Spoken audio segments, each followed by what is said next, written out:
Selamat sore sahabat-sahabat tani dan teman-teman semuanya. Kembali lagi dengan saya di channel Sandi Tani. Seperti biasa, saya sedang berada di kebun pisang berangan. Kegiatan kita kali ini mau melakukan atau menyeleksi bagaimana cara pemilihan bibit pisang berangan yang baik dan benar, sehingga pertumbuhannya lebih bagus dan masa produksinya lebih cepat. Sebelumnya ada beberapa hal yang harus diperhatikan dalam pemilihan bibit pisang berangan yang baik. Yang pertama, yang tentunya harus bebas dari hama dan penyakit. Hama yang sering menyerang tanaman pisang berangan adalah hama nematoda, yang biasanya berada di sekitar perakaran tanaman pisang atau dekat dengan bonggol pisang, dan hama penggerek batang pisang. Yang kedua itu penyakit pisang. Penyakit yang sering menyerang tanaman pisang berangan adalah penyakit layu pusarium dan penyakit darah.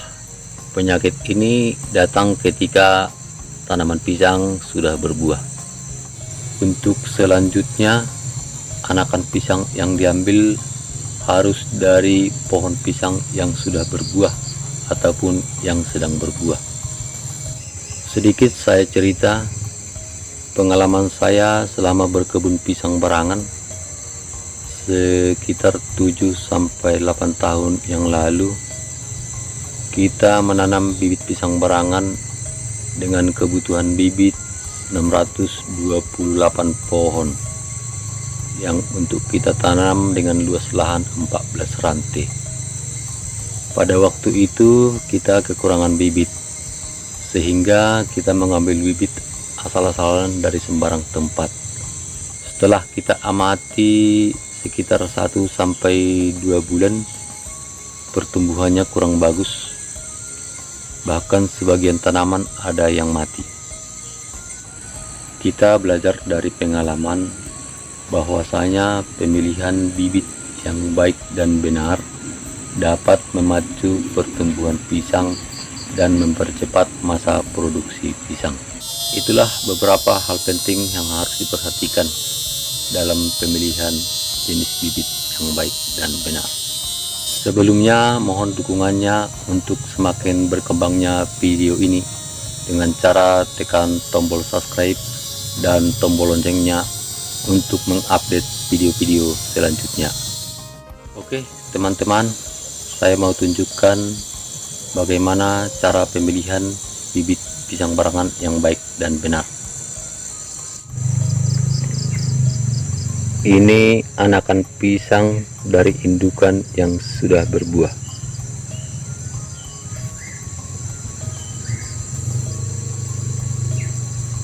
Coba dilihat teman-teman, itu indukannya sudah berbuah.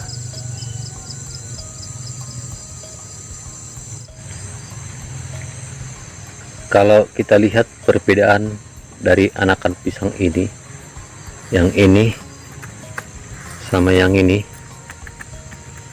terlihat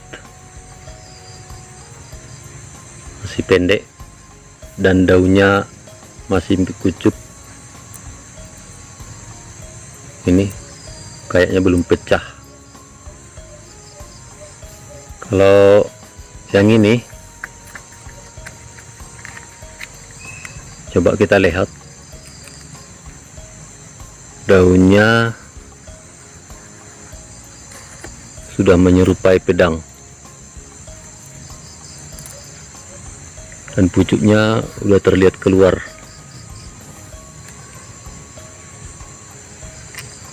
Beda sekali sama yang ini teman.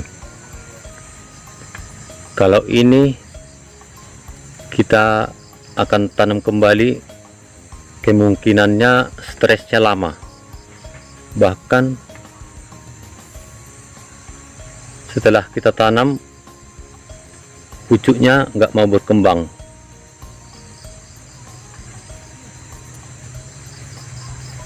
Kalau yang ini pertumbuhannya setelah kita tanam nantinya akan lebih cepat. karena terlihat batangnya.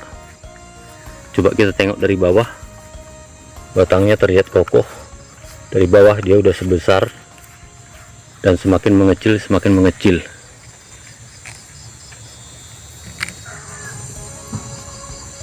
Jadi bibit yang baik untuk ditanam adalah yang ini temannya. Kalau kita tanam nantinya, stresnya tidak akan lama. Dan setelah kita amati 2 minggu, ini pucuknya akan semakin membesar.